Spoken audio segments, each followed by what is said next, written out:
Hi, I'm Heather Forbes, and we're here to talk today about making sense of our children's complex issues. And with me is Dr. Ron Federici. Today we're going to break down all the misunderstandings that we've had in the past and start to understand, even though our children are complex, how to bring this down to a simplicity that we can wrap our brains around and bring our families back into a place of peace and love. So Ron, you've been working in this field for, 28 years now. I know you have seen amazing children from every end of the spectrum. They're complex children, and we don't understand their behaviors. And there's a lot of information out there that is very confusing, that's very complex, but we want to break this down with you today and get an understanding of what do we do with our kids when everything else has failed. I think the most important thing, Heather, that's been going on is that there's no universal theme or understanding for these complex kids.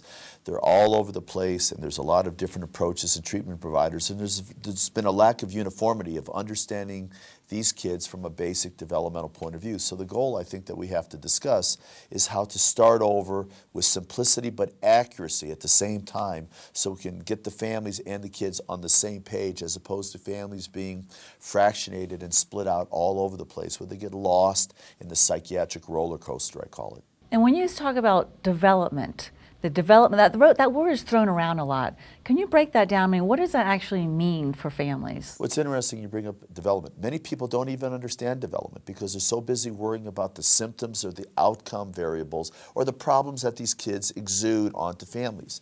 The most important part of working with our complicated children is understanding that their development at some level has gone awry, the meaning from the time they were birthed to the time they grew up in whether orphanage care, foster care, with the family, dysfunctional family, but through the course of their growing development, we'll call it, something has gone wrong and has not clicked in a normal pathway. So many families do not even understand that, nor do professionals advise them that it is the development that has been part of the problem, and it's not just the symptoms they're dealing with. So our job, I think, together is to try to educate families that when you have a problem with a child who's really deemed complex, untreatable, hopeless, helpless, and the family's overwhelmed, that the era is really in the development of the child, that they have to start over in the development and pick those stress points so they can start over and move forward. And is that the reason that so many of the traditional techniques, the modalities that we've used in the past have really failed? And I think that when we look at the behaviors of our children, that's probably the issue is we've only looked at the behaviors and we've treated the behaviors.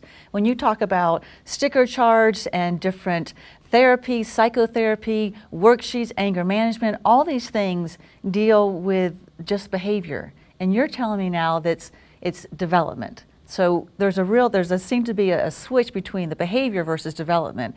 And so I'm taking it that that's the course that really needs to be taken, is looking at development.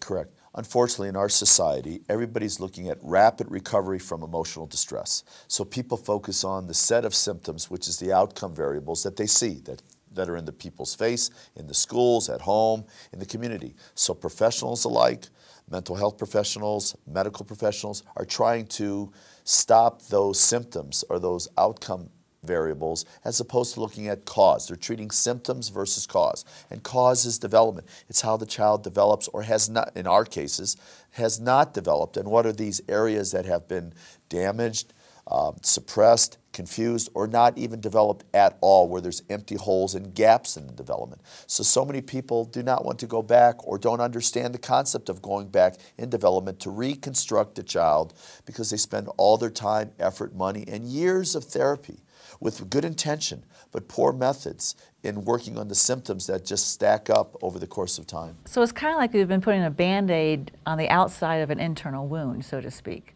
Well, I've used that phrase a lot of times. I said,